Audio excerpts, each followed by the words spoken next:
Hello guys, I'm Hesmiyu and welcome to another chapter of Narcissu Side 2nd. This chapter is called Pineapple Tree and I'm halfway through. At a slightly earlier time than usual, I headed to the hospital. The lunch in a tote bag in my hand numbered 2. Since it was hot, Mother also prepared a frozen water bottle for me. I wasn't sure how far we were going, but I was pretty sure she spoke about going all the way to the ocean before. Ah, Satsumi-san. Chihiro-san? To be honest, I was looking for you. And from her pocket, she took something out and offered it to me. This, could you give it to Oni-chan for me? A key? What I accepted was a shining silver key. Is this for a car?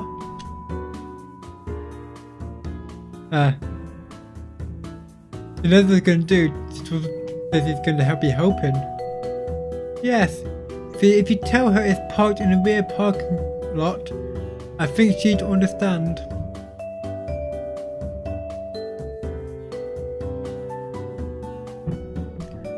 Oh, could you do that for me, please? With those final words, once again, Chihiro-san rushed off somewhere. It couldn't be. I didn't think she was planning on going by car, but... Or maybe there was someone else to drive. As I wondered about it, I went to Himiko-san as I was told. The lift bell chimed. Peeking into the lounge and seeing that she wasn't there, I headed to the hospital room. After knocking, I opened the door. Good morning, you're up early. That's what I was told to do. And this, I was told to hand this over. As I answered, I showed her the key I was given earlier. Thanks. So, shall we go? As if it were perfectly natural, Himiko-san took the key. Was he really planning on going by car? We came to the car park. This was just the time in the morning when our patients came in. The area near the entrance was packed with cars.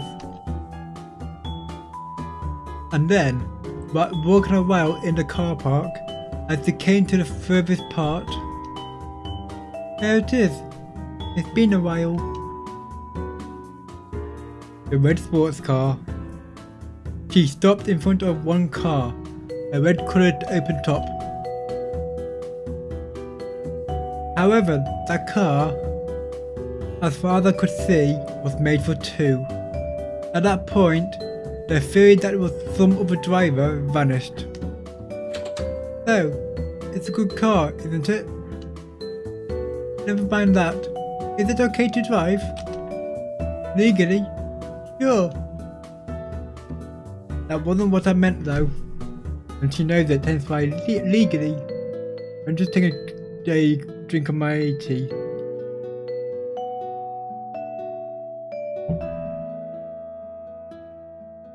It's dangerous. If we crash, yeah. Oh, it'll be fine. I know already, okay? Even like this, I'm telling you. I know about my own body more than anyone else. Even if you say that, I don't know how much I can trust. How much trust I can put in it.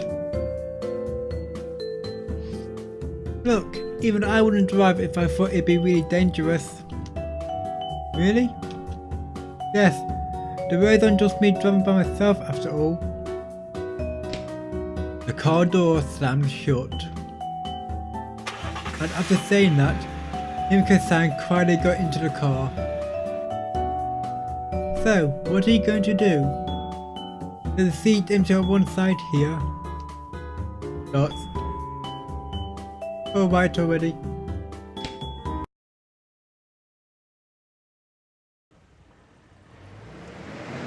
Raising a light engine noise, the red open top started running. Moving from the usual familiar streets past the neighbourhood supermarkets I occasionally went to, passing 3 junctions, in moments we suddenly went onto a large road. But I wondered just where in the road was she planning on going. Before, she said it was about 2 hours by train, so I think it'd be quite a distance, but as I thought that, I sat next to her and stared at the view. Ah! Sorry, did I joke you? A bit. Hey, bear with me a bit, okay? Been a long time since I've driven, so just until I get my sense back. Before it came to that, I thought her driving felt rough. In reality, she probably wasn't going that fast, but maybe because there was no roof, even a slightly swerve seemed scary. Hey, a bit slower. The tyre squealed. Huh? Did you say something? Nothing. I decided to quietly grip the seatbelt tightly.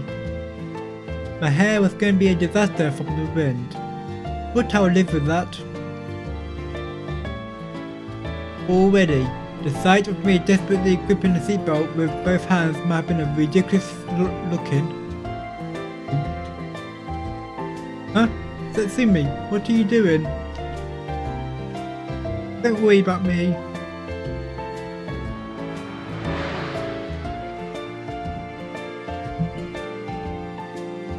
Around then, if you looked around, the scenery was changing, from being in the city to a beautiful green. And Himiko-san had finally regained her driving sense, or maybe I was the one who could have gotten used to that driving. In either case, it got to the point where we could calmly talk. So, open tops aren't bad, are they? And the wind feels good. Yeah. This feeling of being one with nature is great, right? Certainly.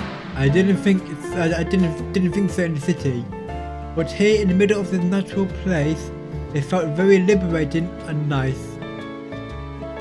And even as we spoke about this, the cars driving in the next lane were constantly passing us.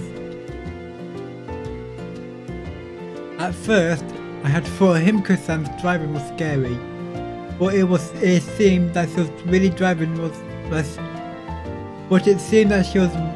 she really was driving safely. This is what sort of car? Oh, you're interested in cars? Not particularly. It's not that bad, but there wasn't any deep meaning behind the question. Just for no real reason, I wanted to know. Unos, a roadster. Is it an amazing car? Nothing to be surprised about. Just that I like it, and it doesn't have air conditioning or sat nav. An old car, just like my car, except mine is a saloon car, technically. And then Himiko-san taught me many things about the car. I was the first generation NA model. What the power-weight ratio was. We continued talking as best she could about technical things. Oh, okay.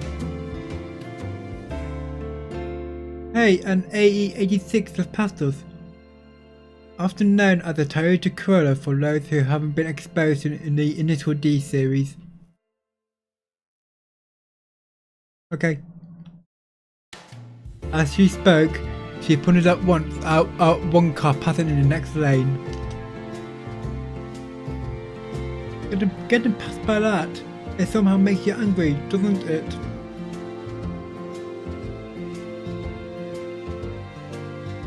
And then Hesmiyu-san continued on about midship layouts and rotary engines, always passionately talking about these mysterious things. If I remember right, rotary engines have another name to them. Le Mans. That was some kind of dessert, right, I think? Of course, for me, I have no clue what they were. But Hesmiyu-san really loves cars. That made itself clear even to me. But it's strange. What is? It's running better than I thought it would, considering that for a long time it had been untouched, you see? Or had it? The roadster continued on, its red bonnet reflecting the summer sky as it ran. And when, if you look up, the sun that had been behind us was coming right over our head. We passed through the long mountain road. I just had a drop in frame rate. It won't be noticeable to you, but I'm not sure how when this game isn't really that intensive. We passed through the long sunset, and then before our eyes spread to sea. Well, isn't it a great view? On a shoreline that continued endlessly, summer sunlight that sparkled and reflected off the emerald waves, far away swaying pine groves, distant voices of seagulls, and then what could be seen along the side of the road were many phoenix plants. Hesmiyu-san, there were something like pineapple trees, and as she mentioned before, each and every one of them was big. This is our destination? Yeah, in a few moments, there's a spot I've been to a few times before, where there's a place we can stop.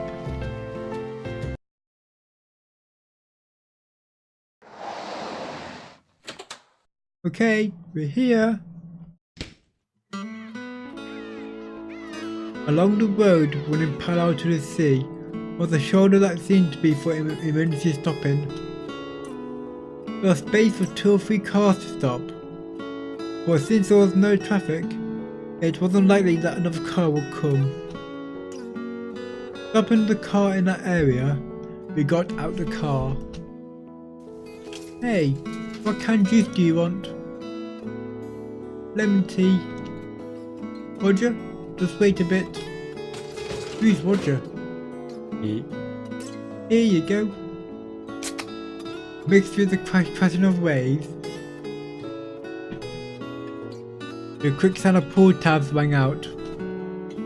And then, Hesmiyu-san, facing the sea with her hand on the hip and swallowing loudly. Ah, delicious. As if coming out of the bath and drinking the milk, he gulped down the orange juice in just one go. And for no real reason, I also put my hand on my hip and tried to gulp down the lemon tea in one go. And then, we walked towards the sea spread out before our eyes. This is a beautiful place, isn't it? Yeah, it's a spot I kinda like, I suppose. You came here often before? Not really, but once in a while. Well, originally, I came across it by chance anyway. That's music. By chance? Well, you see, the car's got no sat-nav, right? So the first time, I just drove around and got here. And as she answered, Himiko-san's face was just a little different from usual. I was somehow lonely, somehow nostalgic, a complicated kind of face. Alright, instead of that, we had a goal, right? Just as what she said registered, he began rummaging through the trunk with the boot of the car. And taking out a small saw-like object, she started walking towards a large phoenix palm by the roadside. Did she really mean to cut one? Gonna climb up, right? Hey, what's that? Oh? You don't know about hacksaws? They're really made from cutting metals. But they can cut well. I didn't mean that. What do you plan on doing? Obviously, cutting. Just a little 5 centimeters worth. As she spoke, he placed the hacksaw against the phoenix palm. I had a feeling I'd better just stop, but just how serious Himiko-san herself was, I didn't know. Or maybe, if it's just 5 centimeters, it didn't matter so much. As I worried about these things alone, yeah, I think I'll stop. Saying that, she once again returned the hacksaw to the boot of the car. You decided to give up? Or had she not been serious from the start? There's still eyes around. When it's a bit darker, I'll do it. It's not like she gave up at all. Burning sunlight, a moist sea breeze, and the scent of the ocean. Once in a while, a number of seagulls came close. On that kind of beach, the two of us started a late lunch. Your mother's good at cooking, isn't she? Because for today, you tried extra hard. I see. What a good mother. And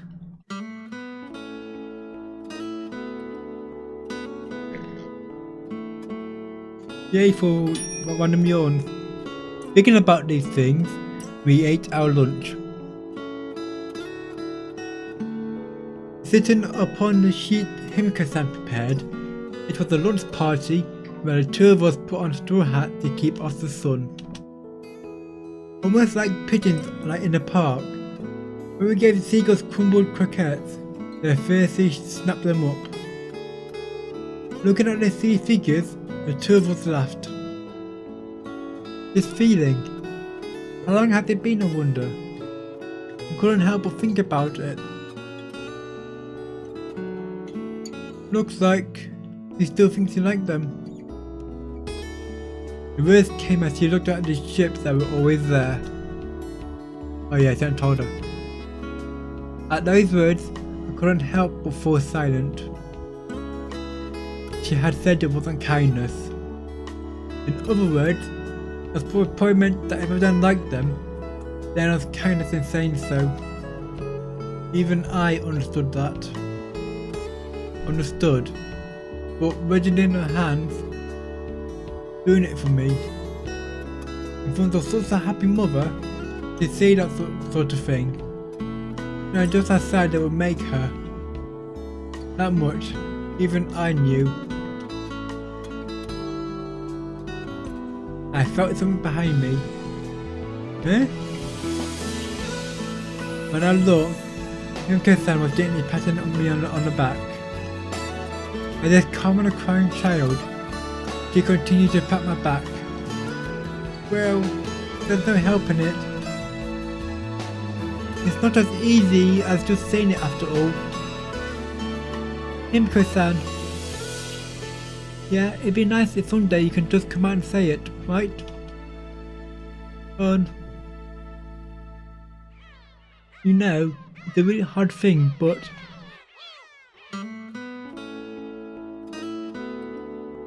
in reality, saying a bunch of selfish things might be just right, you know. Saying that, she gave me a smile. With her usual cheery face, she gently encouraged me.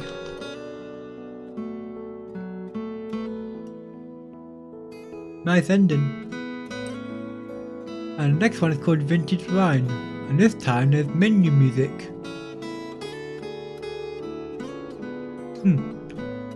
But seeing as that chapter has now ended after 20 minutes, that means I need to end the episode. So I hope you've enjoyed this one.